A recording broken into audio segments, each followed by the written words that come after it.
Welcome back, ladies and gentlemen, to the exceptionally cloudy skies of Gaul, which factored heavily in the life of Flavius Aetius and also was the setting for the pivotal moment of his life, and many historians would say one of the pivotal moments of the Western Roman Empire. But we'll get into that later. I'm Marcus Aurelius, and this is Total War Attila, the Eastern Roman Empire, and history. And we are at the beginning of a new turn with a new set of coin to spend.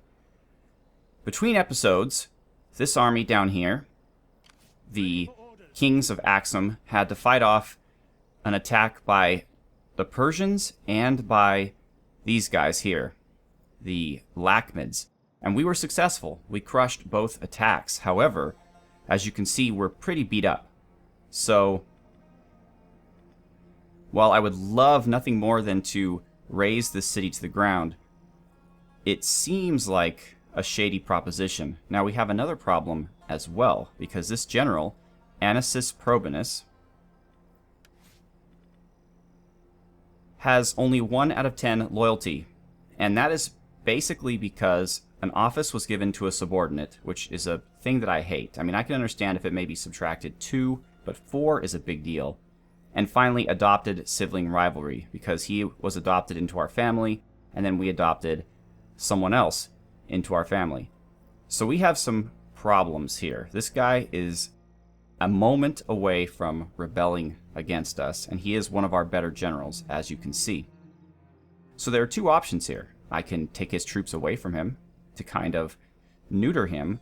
I can have him killed, or what I'm going to be doing instead is I'm going to be trying to secure his loyalty. So there he is, Ancinous Probinus. The instigator is Anatolius Vabernius Cato. That's this guy. So, that's funny, but so I don't have to utilize Arcadius's... Well, actually, Arcadius is also trying to secure the loyalty of this guy, which is hilarious because this guy is our best general, and he's the commander-in-chief. Like, we've given him so many honors that the fact that he is disloyal is kind of crazy. But his disloyalty is due to, again, an office being given to a subordinate, and traits, household, and spouse. And his military success is the only thing that's keeping him on board. That also kind of bugs me, because he right now is the highest ranking person in the entire empire. So how could he possibly be upset about an office given to a subordinate? I mean, he's mad that a subordinate gets to be a count or master of soldiers? That doesn't make a lot of sense. You'd think that he'd be thrilled since he's the highest office of everyone. He has a great trait as well, but he's arrogant, which reduces his loyalty further. He likes barbarians, and he's out of favor. So he's not going to gain a ton of personal influence, but he does command a strong army. And I'm having enough trouble fighting off the Persians. I don't want to have to fight off my own men as well. So both political actions this turn are going to be securing the loyalty of 2 of our generals and hoping for the best. Our governor's situation is still as good as it's going to be. I also want to take a quick look at our goals, because, and I always forget where to do that.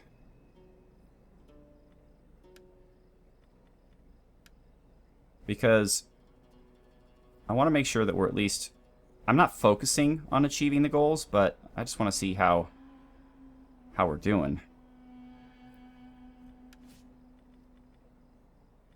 There we go.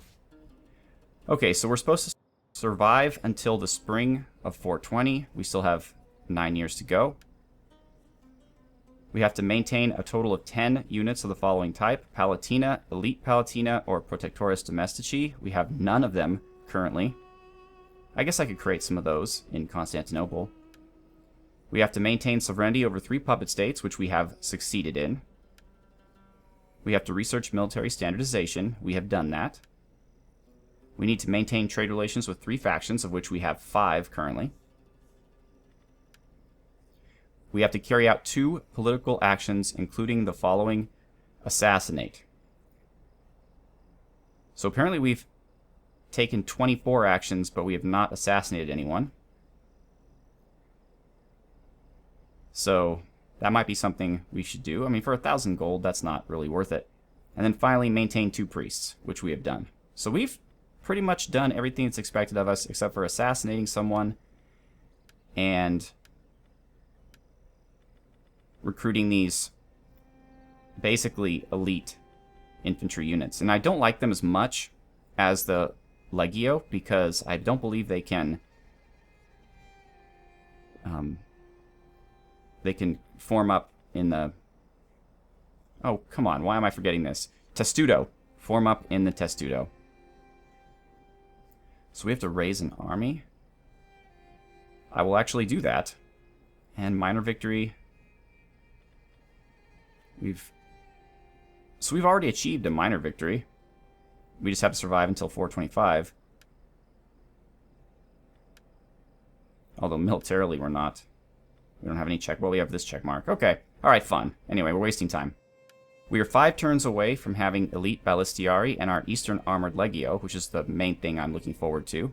That'll be an upgrade to all of our Legio Comitatensis units. Alright, so what's the plan? He's currently in a bad shape. Let's get him closer to our allies. Let's move him back into our territory.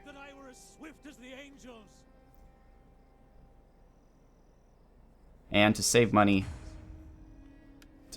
we can disband the mercenary onagers, the camel warriors, and the desert raiders. Also, in case he does rebel, that'll give him less troops to work with. Although 5 units of Lanciarii Senioris and 5 units of Legio Comitatensis is pretty rough. Pretty rough. Hopefully he'll be loyal. Alright, so the attack against Persia is going well. However, while I'm pretty confident I can come down here and raise Ctesiphon to the ground, I know the Persians have further lands over here before they will capitulate, but I don't want to send a stack down there because they can easily get ambushed by up to 3 or 4 enemy stacks. So the plan will be to take out Ctesiphon and then retreat back to our lands. And we have a lot going on here. We have the Mathematica Legion, which is in nearly full strength. And they are going to... Oh, in the way is Atropatene. There they are. So we might have to take them out on the way. How may I serve you? Let's take a look at this place here. Are they guarded by anything? The devil makes work for idle hands. It doesn't look like they are. I can't... Heaven be praised. I don't know if I... My journey. So really I want to take them out. But I can't do anything because Atropatene is in the way. Our agent has improved, however. You're resolute and intelligent. What would I like from you? Enables call to arms. +1 recruitment capacity? Not that useful right now. Harass army is good. Assault unit? Sabotage army?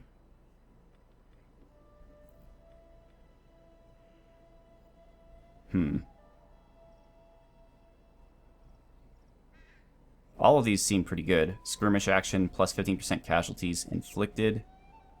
That's pretty good, actually. What does this do? 5% armor, melee and missile damage, and ammunition. That's not bad.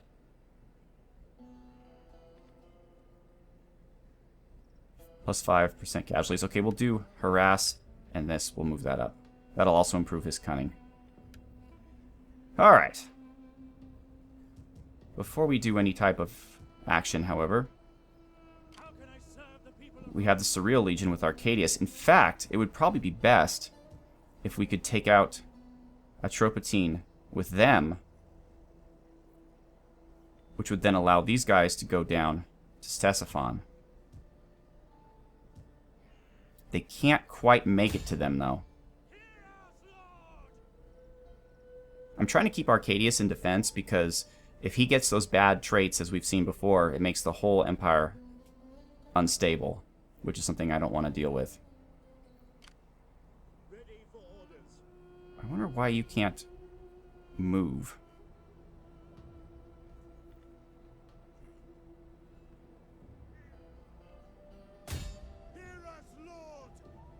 Yeah, this army can't do anything. They're probably stopped by this agent. That really stinks. But we'll have the Surreal Legion here with Arcadius right here on the banks of this river. And we'll see what happens. Ctesiphon is still unguarded for the most part.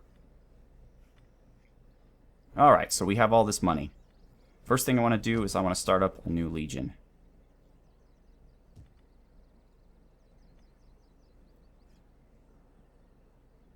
And I'm going to improve my infantry recruiting capacity in Constantinople. Okay. So, raise forces. Integrity +2 is not bad. You win, Eutropius Modius Scarus.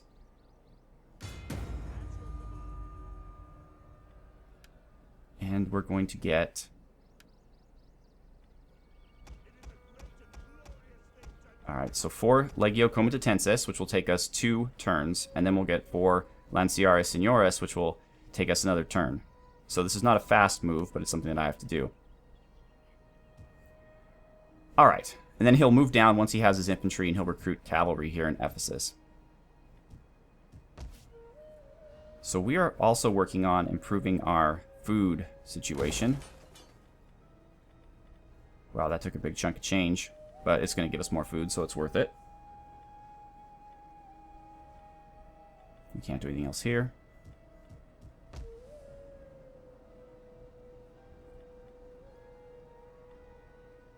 No, that'll hurt public order and squalor. I want to keep that stuff good for the most part. We can improve Tyrus or Emesa. Emesa's closer to the front. Alright, and that's our money for this turn. And I believe that's about all we can do.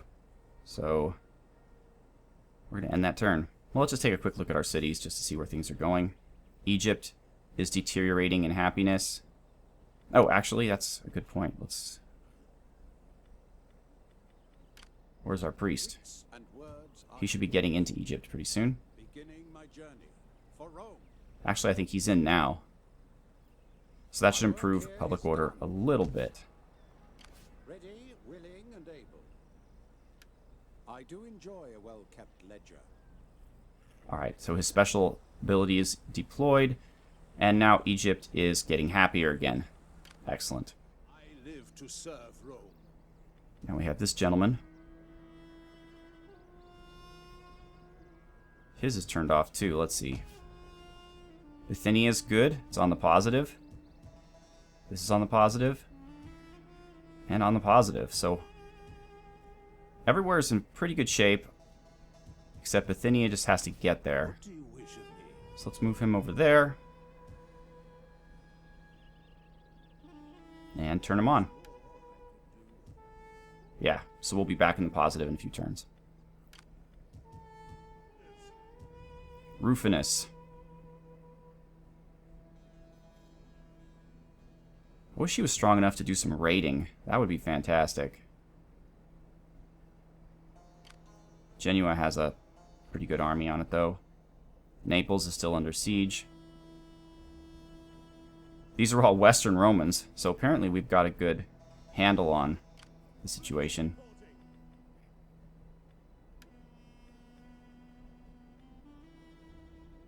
Let's get some more Marines. That'll take 2 turns.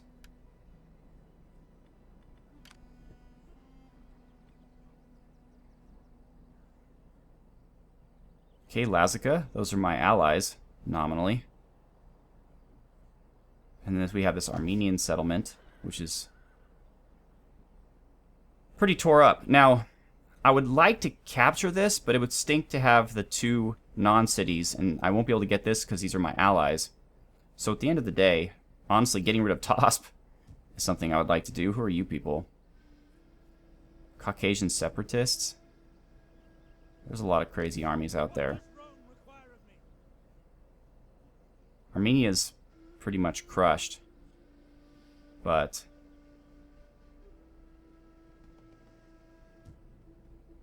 I'm going to let someone else handle them. Or I cannot, for some reason. Alright, well. Kind of forced my hand.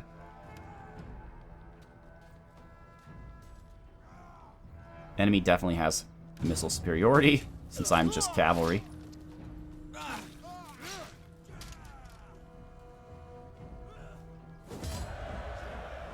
Decisive victory. Nice. Didn't lose any units completely. Sacking it gives me, like, nothing. Occupying it will be way too much trouble. Looting and occupying would give me more money, but still not that worth it.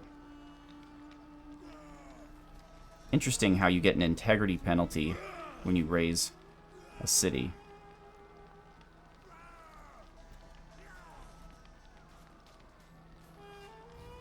Why aren't they letting me turn them into my client state? I think this is their last city. Oh well. You have further orders? Had to be done. Because I certainly can't hold it, and sacking it wasn't really worth it. But we gained some tradition. Alright, excellent. Saviors of Rome. People of Rome. March. Really just going to have you kind of move around. Ready for further orders. Because, yeah, Romula is not in good shape. Oh, that's right, I have to upgrade the fountain. I should have done that. I mean, that'll just barely improve public order, though.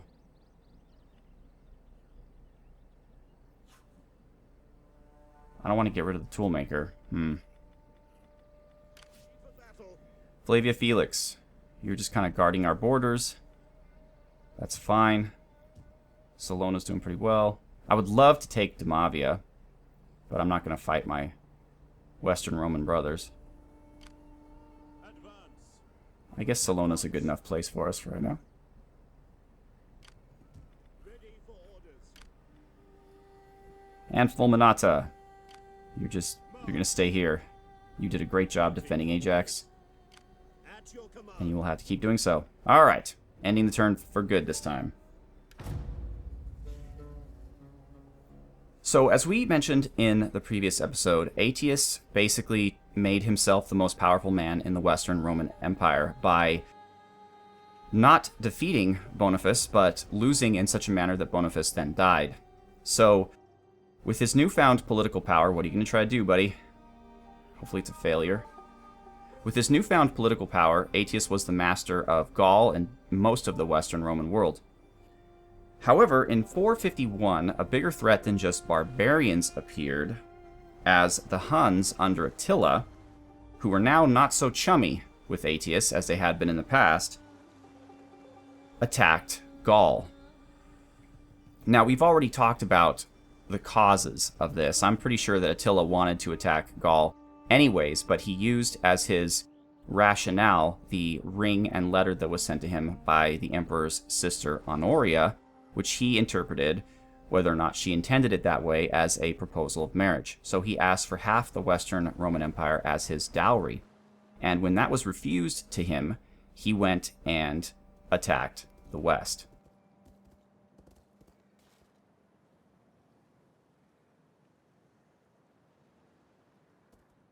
However, in an amazing feat of influence and diplomacy, Aetius was able to convince all of his barbarian enemies, most notably the Visigoths, the Franks, and the Saxons, to band together to fight this large army of Huns and Germanic client states that Attila was bringing to the west. Alright, Atropatene is attacking Arcadius. I'm positive that we will crush them, so I will be playing this battle off camera. It's nothing you haven't seen before, just Persian infantry and some mounted cavalry. Nothing special. So I'll go ahead and take care of that, and I'll be back when it's done. And we are back, ladies and gentlemen, after a heroic victory where we took out nearly 2,000 of Atropatene and only lost about 450 of our own men. We did not lose any units, however, many of their units did manage to escape, including almost full-strength units of mounted bowmen. Let's replenish, and hopefully Arcadius won't get that negative slavery trait.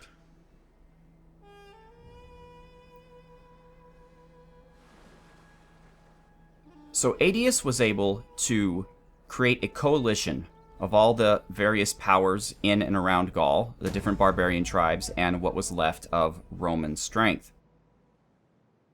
And Aetius, as we mentioned before, was kind of a cunning guy, and there's actually a story that some historians doubt the validity of, but it's a story that says that the king of the Alans, who was nominally a reliable subject of the empire, and that's why there's some question as to the veracity of this story, but they say the king of the Alans was considering going over to the Huns, fighting for the Huns.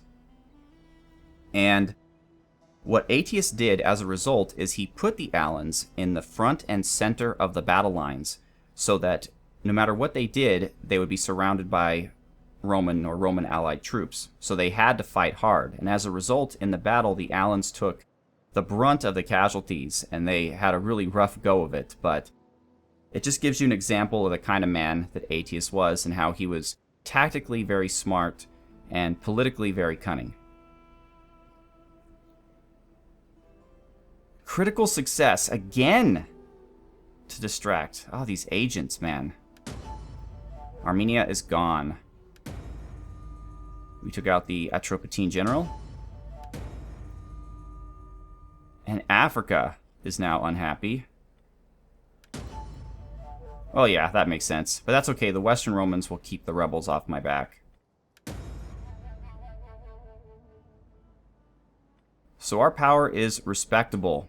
Loyalty comes from many places, from the brain, from the heart, and from the wallet. This person demands more money to ensure their dedication. What do you do? A large bribe will improve his loyalty, while at the same time reducing this guy's influence, which is fine. Let's do it. Large bribe.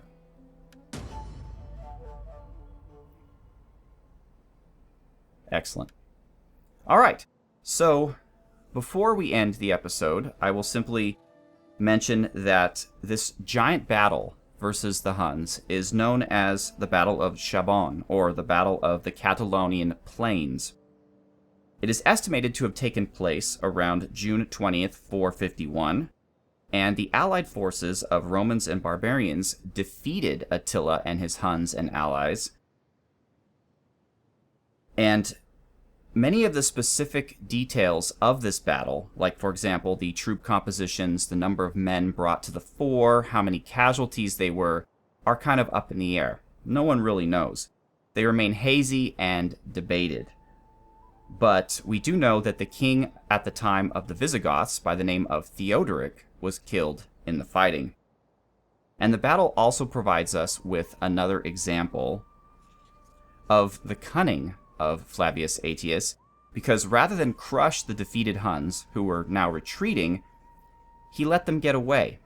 And the rationale obviously was because if he had completely crushed the Huns, then the Visigoths and the other barbarian peoples that were threatening Rome would have free reign to attack. So he wanted to keep the Huns around as a counterbalance to his quote-unquote allies that he just fought the Huns alongside. The new king of the Visigoths, a man by the name of Thorismund, wanted to pursue the Huns and destroy them. In order to get him to stop, Aetius told him, hey man, now that we've won this battle and your father is dead, you need to run back home as soon as possible. I think at this point they were in the borders of Spain and France, and put down any potential rebellions, because maybe your brothers are going to try to steal the kingship out from under you. So he did what Aetius suggested, and he left, and that also allowed Aetius to take the majority of the spoils of the battle. So, again, it just shows you what kind of person Aetius was. And however notable, winning the battle did not stop the Huns. Actually didn't stop them at all. Attila was back ravaging Italy in the following year. And Aetius at that point had no hope of stopping him. His forces were severely undermatched. So instead, Aetius waged a guerrilla war, basically attacking them and retreating and using his inferior forces tactically and using his maneuverability to kind of dog the Huns and make things rough for them, which also delayed and harassed the army. And this, according to Edward Gibbon, was actually the proof, not so much the battle, but this Italian campaign of what a good commander Aetius was. So in the next episode, we will conclude our talk about Aetius, and we will play another turn, hopefully 2. So once again, I am Marcus Aurelius. Thank you so much for watching. Have a good one.